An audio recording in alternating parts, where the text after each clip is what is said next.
Bismillahirrahmanirrahim.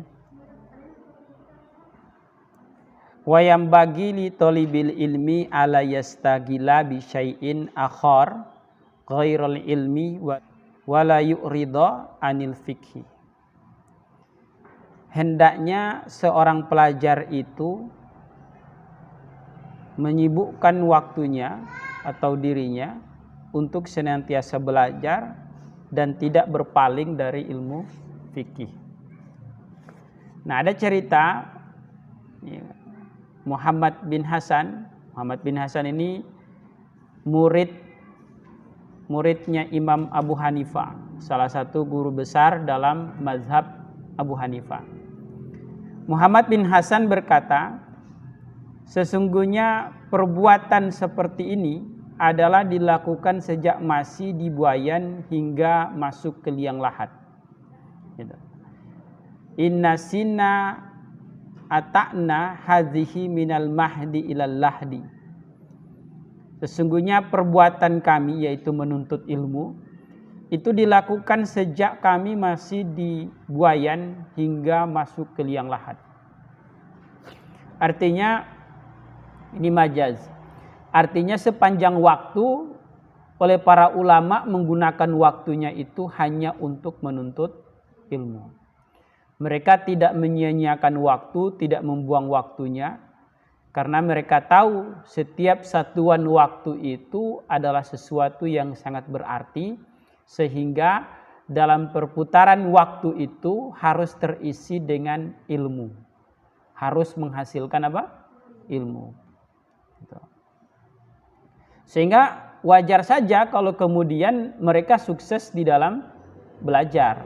Karena setiap waktu mereka itu mereka gunakan untuk apa? Untuk belajar, untuk menuntut ilmu. Nah, barang siapa yang meninggalkan ilmu ini gitu, sesaat saja maka dia akan tertinggal sepanjang hidupnya. Man aroda ayat suruka ilman. Ulangi, man aroda ayat suruka ilmana hadza sa'atan falyatsruk saatu. Maka siapa saja yang meninggalkan sesaat saja dia meninggalkan ilmu, maka dia akan tertinggal sepanjang waktunya.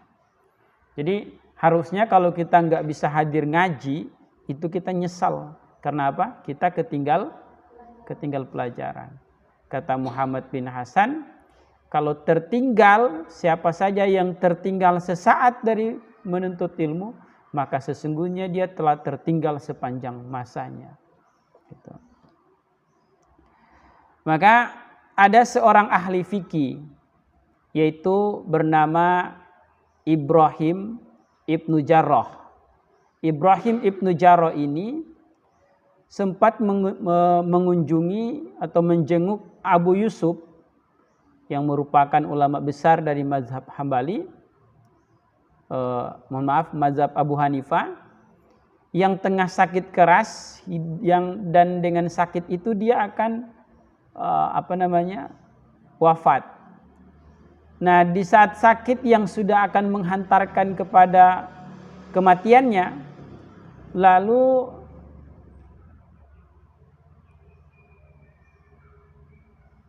atas kemurahan hati Abu Yusuf sendiri, ia berkata kepada Ibrahim, tadi, Ibrahim ibnu Jarrah, manakah yang lebih utama?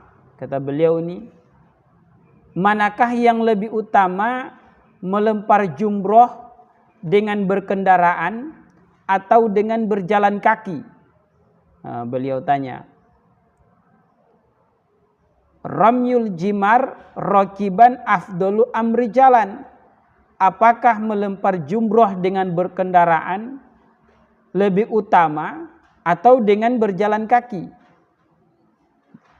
Maka Ibrahim ibnu Jarrah itu kemudian diam, dia tidak menjawab. Dia tidak bisa menjawab. Maka kemudian Abu Yusuf menjawab sendiri, kata Abu Yusuf, sesungguhnya melempar jumroh dengan berjalan kaki itu lebih disukai oleh orang-orang terdahulu, yaitu golongan salaf, ulama-ulama terdahulu. Nah, demikian pula kata Abu Yusuf, hendaknya sebagai ahli fikih gitu, sebagai seorang ahli fikih, kapan saja dia selalu fokus dengan fikihnya. Dengan cara begitulah ia akan memperoleh kelezatan ilmu, memperoleh kelezatan yang luar biasa. Seorang ahli fikih hendaknya memfokuskan dirinya kepada ngaji, supaya kemudian dia akan memperoleh kelezatan yang sangat luar biasa. Kalau kamu tahu sesuatu tentang ilmu fikih atau tentang ilmu yang tadinya kamu tidak tahu, lalu kemudian kamu tahu, lalu kamu biasa-biasa saja, itu berarti kamu belum dikaruniai ilmu. Kamu tadinya nggak tahu, baru kemudian kamu tahu, tapi perasaan kamu biasa-biasa saja, itu artinya kamu belum dikaruniai hakikat ilmu. Sebab orang yang diberi hakikat ilmu itu akan merasakan kelezatan yang luar biasa ketika dia mengetahui satu ilmu yang tadinya dia belum tahu. Maka dia akan merasakan kelezatan yang sangat luar biasa. Kila diceritakan bahwa ru'ya Muhammad bin Hasan fil manami, bahwa seorang bermimpi bertemu dengan Muhammad bin Hasan setelah keadaan beliau, yaitu wafat, ketika beliau wafat. Lalu Muhammad bin Hasan ini di dalam mimpi seseorang itu ditanya, bagaimana keadaan tuan waktu nyawa itu dicabut? Kaifa kunta fi halin naz'i? Bagaimana keadaan engkau wahai tuan ketika nyawa engkau dicabut? Faqala, maka Muhammad bin Hasan itu berkata, kuntu muta'amilan fi mas'alati min masailil mukatibi falam ash'ur bi khurujir ruhi. Dikala itu saya tengah mengangan-angan masalah budak mukatab, sehingga tak kurasakan nyawaku telah terlepas. Jadi saat malaikat mencabut nyawanya, dia lagi berpikir tentang hukum budak mukatab. Yang dibahas di dalam ilmu fikih itu ada tentang budak mukatab yang lagi mencicil kemerdekaannya. Nah, ini Muhammad bin Hasan di saat sakratul maut masih berpikir tentang masalah fikih. Dan itu nikmat luar biasa bagi Muhammad bin Hasan. Sehingga dia tidak sadar saat memikirkan itu, tiba-tiba nyawanya sudah lepas, dicabut oleh malaikat maut. Wah, luar biasa. Masih sudah dalam keadaan sakratul maut, masih berpikir tentang ilmu. Oh, kita gimana? Di tempat ngaji aja kita melamun. Lagi nyatat aja kita apa? Melamun. Mereka dalam keadaan sakratul maut mengingat ilmu. Kita lagi ngaji, lagi nyatat, ingat bukan ilmunya yang kita ingat. Kita ingat apa gitu. Masya Allah. Wakilah dikatakan innahu qala fi akhiri umurihi gitu.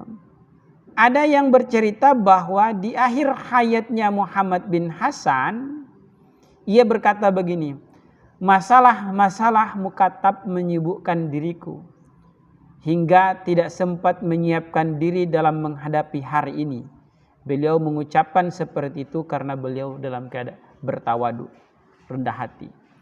Jadi beliau lagi sibuk memikirkan tentang budak mukatab, tentang hukum budak mukatab, sehingga beliau katanya lupa memikirkan bahwa dia hari ini sudah akan dijemput oleh malaikat maut. Jadi ada orang yang tanya di saat detik-detik kematiannya apa yang akan ia persiapkan. Beliau bilang bahwa saya sibuk memikirkan tentang ilmu. Sampai-sampai saya lupa memikirkan hari pertemuan saya dengan Allah, yaitu hari ini akan dicabut nyawanya. Di detik-detik kematiannya, dia masih berpikir tentang ilmu. Dan saking tawadunya dia bilang, saya saking berpikir tentang budak mukatab ini lupa mempersiapkan diri menghadap Allah Subhanahu wa taala. Tapi itu ketawaduannya. Tapi sebenarnya dengan memikirkan tentang ilmu itu, itulah bekalnya untuk menghadap Allah Subhanahu wa taala. Wallahu a'lam bishawab.